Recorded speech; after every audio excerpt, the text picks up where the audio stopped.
especially to helping my cousins and my nephew get this motor out of this Dodge Edge. Uh, they already had the bottom mount bolts off and detached it from the exhaust and the transmission. And we were working on getting the motor mounts bolts off and making sure all the linings were loose and getting the engine to lower the engine. In the process of doing that, it kept getting jammed. One of the things that were going on, it wasn't level. The hoist wasn't level, and the motor was kind of leaning either one side or to the other, and causing it to jam in place. So we had to stop and readjust the chain. But this was family time to me. We joked around, had fun doing it. Everybody pitched in and just did their part. And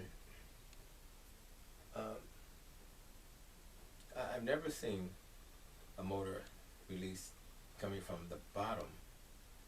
But my cousin, I asked him how many times has he removed a motor from a vehicle. He said he lost count. So he's very good at this. And they had lifted the whole vehicle up. And they were going to lower the motor and drag it forward from this SUV. And it took a lot of prep, a lot of disconnecting, and making sure you save all the screws and the nuts and the bolts. And the horse you can rent, I believe, for $60 for a day or so. And the new motor is already in the garage, ready to dismantle this one, the parts that are on this one, the outer perimeter parts, because the motor's shot, and replace them onto the new engine. But at this point, we're all just pitching in and having fun, and it was very cold out. You see, I got my scarf over my over my mouth and my nose to keep from breathing in the cold air. It's not good for you. And everybody's covered up. But I was telling him, rain, snow, cold, if you're going to get this done, you just do it.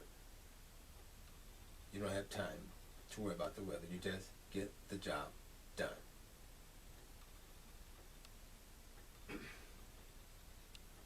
And we moving at a steady pace.